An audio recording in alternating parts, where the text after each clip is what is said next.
A ver, si es que alguien cree que Jesucristo es un obstáculo, si es que alguien cree que la fe es un obstáculo, no es cristiano, no es católico. Y simplemente lo que nos está mostrando es que esa persona no conoce su fe. Entonces nosotros tenemos que darnos cuenta que este es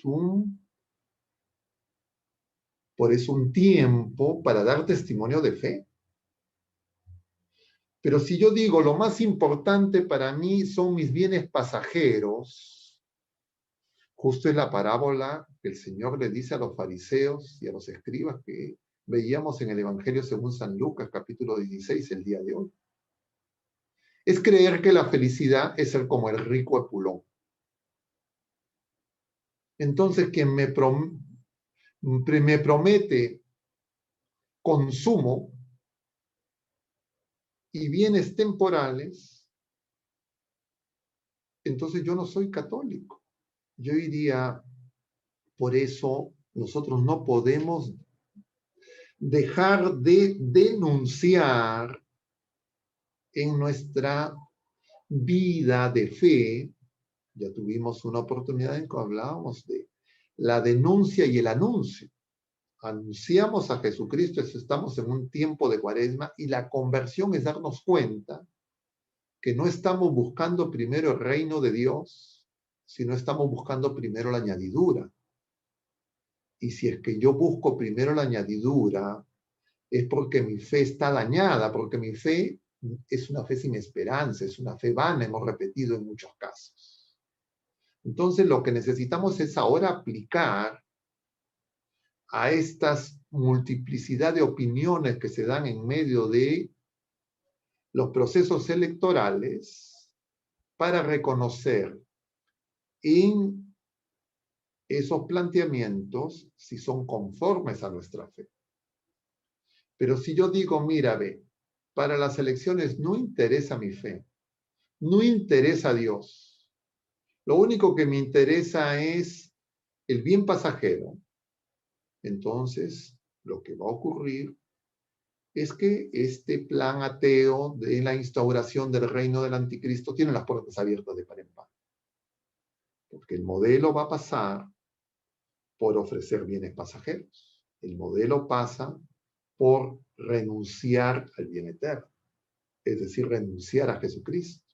Nosotros incluso deberíamos de preguntarle a los candidatos y debería ser el criterio para decidir la elección. A ver, usted, candidato o candidata,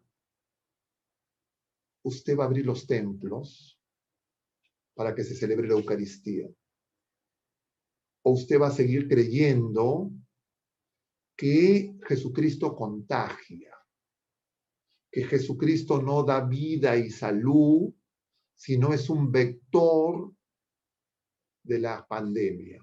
Y uno tendría que preguntarle al candidato, ¿usted cree en Jesucristo? ¿Yo cómo voy a votar por un ateo? ¿Cómo puedo votar por un agnóstico? Porque ese ateo, ese agnóstico, por más, entre comillas, capacidades técnicas e intelectuales o relaciones, no va a estar en condiciones de respetar la dignidad de la persona humana. Entonces, si yo creo que es más importante el tener que el ser, es que yo no estoy, por ejemplo, viviendo la Cuaresma. Yo les decía en las charlas precedentes que las tentaciones de Jesucristo se colocan siempre, todos los años, el primer domingo de Cuaresma. Y las tentaciones de Jesucristo son muy oportunas en este tiempo electoral. Porque el demonio tienta a Jesucristo con la tentación del tener, del asegurar lo pasajero, que es como creer que es más importante, entre comillas, lo económico, los bienes perecederos. Y eso es lo que significa la tentación de convierte las piedras en pan. Jesús va a responder, no solo de pan vive el hombre, sino de toda palabra que sale de la boca de Dios. Y entonces, si yo no estoy convencido de que Jesucristo es el bien infinito, que ordena todos los bienes comunes, todos los bienes temporales, yo no soy católico, no soy cristiano. Yo necesito ser evangelizado, yo necesito decir, ir a confesarme y decir, no tengo fe.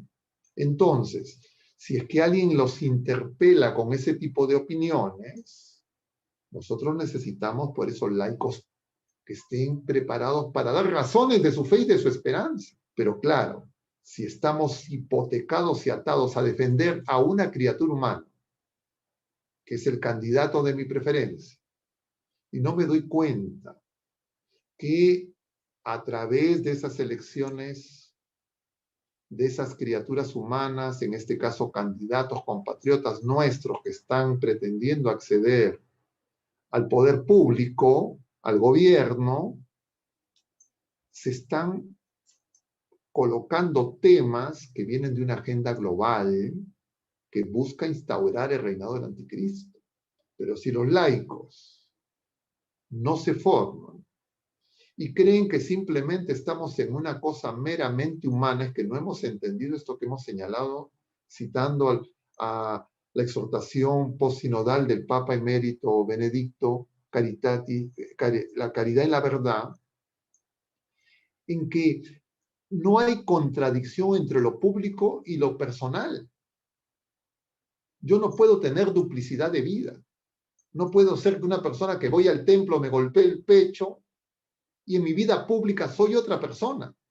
Esa es la coherencia que el Señor denuncia en los fariseos. Y nosotros estamos llamados a tener una vida coherente. Estamos heridos por el pecado. Y por esa herida en el pecado es que nuestra razón está dañada. Nuestra voluntad está dañada.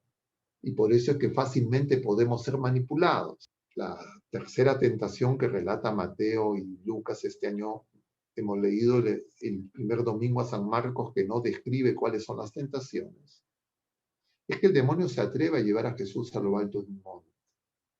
Y le dice, si me adoras, todos estos reinos de este mundo serán tuyos. Esa es la tentación del poder pasajero. Creer que hay un poder pasajero que puede contrariar la voluntad de Dios. Cuando nosotros, en esta prueba, que no solo es esta pandemia, sino se agrega este proceso electoral porque también es una prueba para nuestra fe.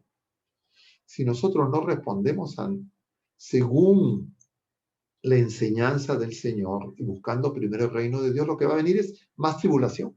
Es decir, si es que estas elecciones no sirven para crecer en la fe, si esta pandemia no sirve para crecer en la fe, lo que va a producir es más dolor, más tribulación, más muerte, más pobreza, más miseria. Si nosotros realmente creemos que es así, que el Señor de la historia es Jesucristo, nosotros comprenderíamos que la sola razón no basta para encontrar la verdad y que las elecciones tienen que ser una oportunidad de crecer en la fe y de conversión. Y por eso es que necesitamos no un mero debate, diríamos, doctrinal, ideológico, intelectual, racional, que es necesario, pero es insuficiente. Nosotros necesitamos hacer oración y pedir por la conversión de los candidatos, incluido de los ateos, incluido de los actuales gobernantes y de todas sus deformaciones, porque nosotros no queremos la muerte del pecador como el Señor nos enseña. Nosotros queremos que se convierta y estamos en un tiempo de conversión. Y por eso es necesario reconocer también la segunda tentación, la tercera que enumero, pero en el orden presentado por los evangelistas es la segunda, que es la tentación del placer. Y la tentación del placer es creer que más importante es lo que a mí me gusta, lo que yo siento, lo que yo creo, inclusive en mi relación con Dios. Y esas tres tentaciones, que las tenemos todos los seres humanos, esas 3 tentaciones las vencemos si estamos en oración con Jesucristo en gracia. Pero si aplicamos esas prácticas que nos recomienda la Iglesia en este tiempo de Cuaresma, es decir, la limosna, el ayuno y la oración. Entonces, nosotros nos equivocaríamos si creemos una cosa es el proceso electoral, la campaña electoral, la pandemia, y otra es la Cuaresma y mi conversión personal. Las tentaciones a las que estoy sometido y las que están sometidos mis hermanos. Y por eso es que tiene que ser una oportunidad de conversión.